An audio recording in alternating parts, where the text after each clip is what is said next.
بسم اللہ الرحمن الرحیم نحمدہ ونصلی علی رسول الکریم۔ ہم اپنی زبان کی حفاظت کریں۔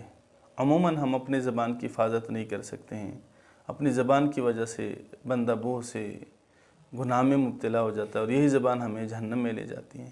اس کے بارے میں رسول اللہ صلی اللہ علیہ وسلم کا ارشاد مبارک ہے کہ تم مجھے دو چیزوں کی ضمانت دو، من یضمن لی ما بین لحییہ و ما بین رجلیہ، جو مجھے دو چیزوں کی ضمانت دے، حضور نے فرمایا اس کی جنت فاضمن لہ الجنہ، فہم اس کی جنت کی ضمانت دے دیتا ہوں۔ ان کی ذمہ داری حضور صلی اللہ علیہ وسلم نے لی، اتنے ذمہ داری سے بات فرما رہے ہیں۔ آج اگر ہماری کوئی دنیا دار آدمی ہماری کسی چیز کی ضمانت لے، ذمہ داری لے، ہم کتنے مطمئن ہو جاتے ہیں، وہ یار فلاں آدمی نے ذمہ داری دی ہے، فلاں آدمی نے میری ذمہ داری لی ہے، ہم بڑے مطمئن ہو جاتے ہیں۔ ہمارے پاک پیغمبر صلی اللہ علیہ وسلم جو رحمت للعالمین ہیں، اللہ تبارک و تعالی نے بڑی عزتیں دی ہیں، اللہ نے تمام انسانوں کے لیے رحمت للعالمین مبعوث فرمایا، وہ ضمانت لے رہے ہیں۔ کس چیز کی ضمانت لے رہے ہیں؟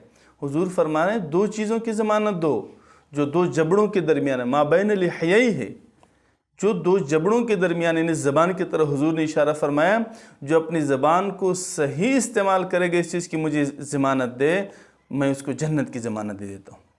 زیادہ چھوڑے اعمال نہیں بتانے کے، فرائض کے اہتمام کریں، واجبات گناہوں سے، اور اس کے بعد یہ دو چیزیں سے استعمال کریں۔ زبان جو دو جبڑوں کے درمیان ہے، سیدھا ڈائریکٹ جنت میں جائے گا۔ اور دوسری بات کیا فرمایا؟ او ما بین رجلیہ، جو دو ٹھانگوں کے درمیان ہے، شرمگاہ کی طرف حضور نے اشارہ فرمایا کہ جو اپنے شرمگاہ کی مجھے ضمانت دے کہ میں صحیح استعمال کروں گا، غلط کام نہیں کروں گا، تو حضور صلی اللہ علیہ وسلم نے فرمایا فَأَضْمِنْ لَهُ الْجَنَّةِ، میں اس آدمی کو جنت کی ضمانت دے دیتا ہوں۔ زیادہ چوڑے اعمال نہیں بتائیں، یہ دو چیزوں کے استعمال صحیح ہو، فرائض کے اہتمام ہو، اور یہ دو چیزوں کو صحیح استعمال کرے۔ رسول اللہ نے ضمانت لیا ہے کہ میں جنت میں لے جاؤں گا۔ تو جب حضور نے ضمانت لے لی تو پھر جنت میں کیا تردد ہو سکتا ہے، کیا شک ہوتا ہے؟ اس لیے میرے بھائی بزرگوں دوستو، بھائی ہم بھی اپنی زبان کو صحیح استعمال کریں، باقی جو معاملات ہے اس کو ہم درست کر لیں، انشاءاللہ الرحمن اللہ تبارک و تعالی ہمیں جنت میں لے جائیں گے۔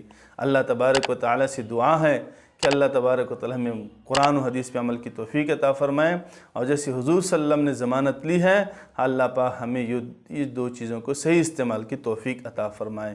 وآخر دعوانا الحمدللہ رب العالمین۔